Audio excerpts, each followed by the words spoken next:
Hey guys, it's Caitlin here. Welcome back to my channel. In today's video, we're going to be making a frame for a circle.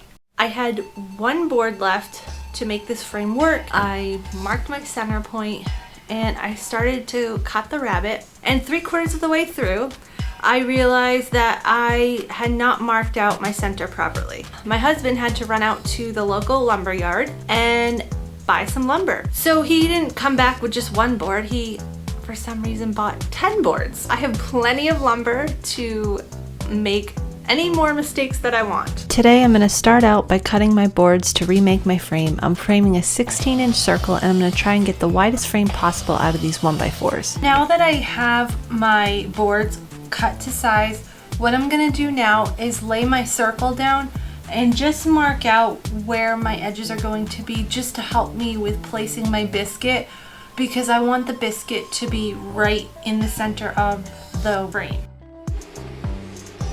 Once my dust collection is ready to go, I'm ready to cut the slots with my biscuit joiner.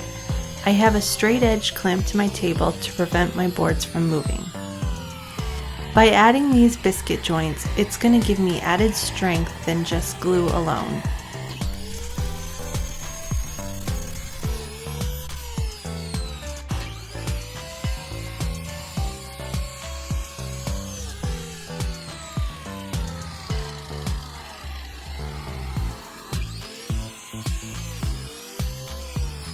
Now I'm going to glue my biscuits in place and let this dry, and then later on tonight I'm going to go ahead and give it another try on the router.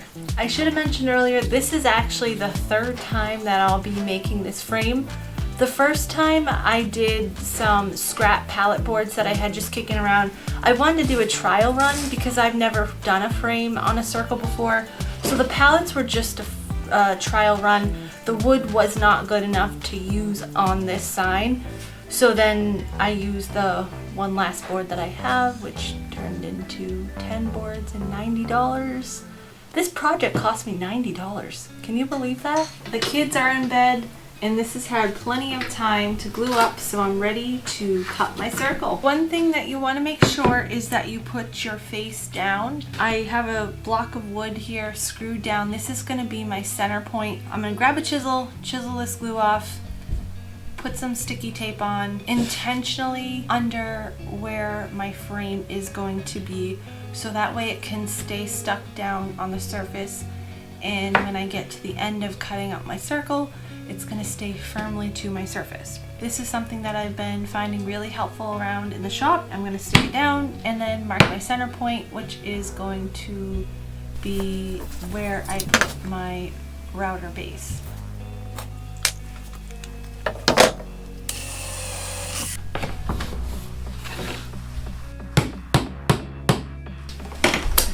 Using my plunge base router, I start out by cutting the rabbet first.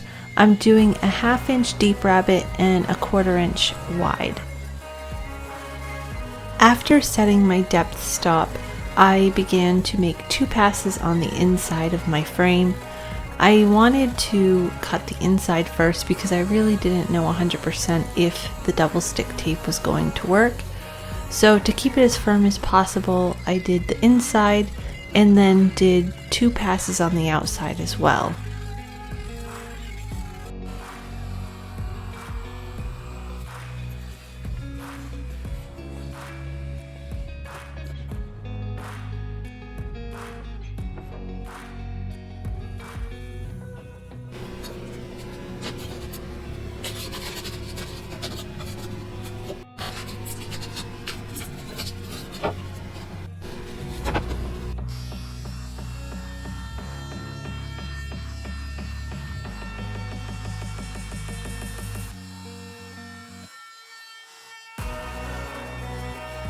Thanks for sticking around and watching me make the most expensive frame that I've ever made. If you found value in this video, go ahead and give me a big thumbs up. Hit that subscribe button to stay up to date with all my latest projects, tips, or to be inspired. You can also follow me on Facebook and Instagram at Stronger by Grace Designs. Don't forget to check out my website, links in the description, or links on my banner. See you next time!